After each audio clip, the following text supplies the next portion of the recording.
तो आइए हमारे चैनल पर आप लोग की फिर से बहुत बहुत ही स्वागत है। कहते हैं कि महाभारत में 4 लोग युद्ध को प्रत्यक्ष देख रहे थे। वो कौन कौन थे? लेकिन ये नहीं थे किसी भी प्रकार से शामिल। किसमें? और महाभारत में कौन कौन शामिल नहीं थे? तो कहते हैं महाभारत काल में कुरुक्षेत्र में जो युद्ध लड़ा गया था, उस युद्ध में कई योद्धा शामिल नहीं हुए थे। जैसे बलराम जी युद्ध में शामिल नहीं हुए थे और वे इस युद्ध को देख भी नहीं पाए थे। परंतु 3 लोग ऐसे जो युद्ध में प्रत्यक्ष रूप से वो शामिल ही नहीं हुए थे। हालांकि इन्होंने संपूर्ण युद्ध को बहुत अच्छे से देखा था। क्या आप जानते हैं कि वो 3 लोग कौन कौन थे? क्या आपको पता है? पता है तो हमारे कमेंट में जरूर बताइएगा दोस्तों। कहते हैं कि भगवान श्री कृष्ण ने मुख से निकला गीता का ज्ञान अर्जुन के अलावा संजय, हनुमान जी, बर्बरिक और भगवान शंकर ने सुना था। इसी के साथ इन चारों ने ही युद्ध को भी देखा था। हनुमान जी ने रथ के ऊपर बैठकर, शंकर जी ने कैलाश पर्वत पर बैठकर और संजय ने हस्तिनापुर के महल में बैठकर सुना और देखा था।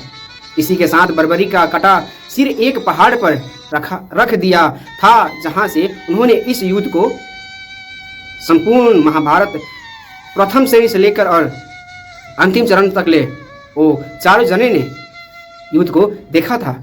तो एक में है संजय। संजय को दिव्य दृष्टि प्राप्त हुई थी, अतः वे युद्ध क्षेत्र का समस्त दृश्य महल में बैठे ही देख सकते थे। नेत्रहीन धृतराष्ट्र ने महाभारत युद्ध का प्रत्येक अंश उनकी वाणी से सुना। धृतराष्ट्र को युद्ध का संजीव वर्णन सुनाने के लिए ही व्यास मुनि ने संजय को दिव्य दृष्टि प्रदान किया था।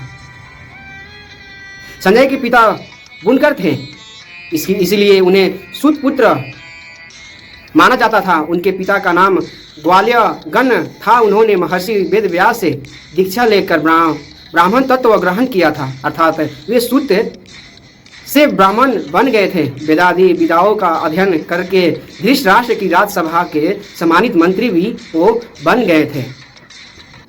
2 में हनुमान जी। श्री कृष्ण के ही आदेश पर हनुमान जी कुरुक्षेत्र के युद्ध में सूक्ष्म रूप में उनके रथ पर सवार हो गए थे।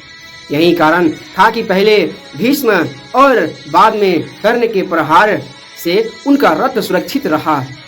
अन्यथा कर्ण ने तो कभी कहा ही रथ को ध्वस्त कर दिया होता। रथ पर बैठकर हनुमान जी ने न केवल गीता सुनी, बल्कि उन्होंने युद्ध को भी भली भाल संपूर्ण युद्ध को उन्हें देखा। 3 में कौन? बर्बरिक, भीम के पौत्र और घटोत्कच का पुत्र। बर्बरिक इतना शक्तिशाली था कि वह अपने 3 तीर से ही पूरी संपूर्ण महाभारत को क्या कर देता, वो समाप्त करने में सक्षम था और संपूर्ण महाभारत को वो अकेले ही जीत सकता था। यह देखकर श्री कृष्ण ने ब्राह्मण बनकर उससे दानवीर बर्बरिक से उसका शीश मांग लिया। बर्बरिक द्वारा अपने पितामह पांडवों को विजय हेतु स्वशिक्षा के साथ शीश दान कर दिया गया।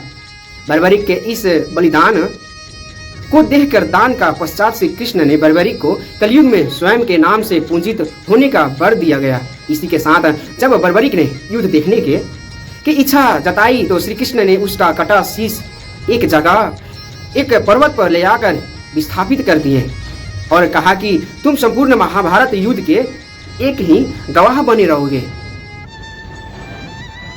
और कौन योद्धा अच्छा लड़ रहा था और जीत किसकी हुई, इस पर उसने कहा कि मुझे तो दोनों ओर से कृष्ण की ही लड़ते हुए दिखाई दिए गए। और 4 में कौन है? देवों के देव आदिदेव यानी कैलाशपति। कौन? वो है महादेव। माता पार्वती के साथ कैलाश पर्वत पर बैठ के भगवान शंकर ने भी इस युद्ध को अपने समक्ष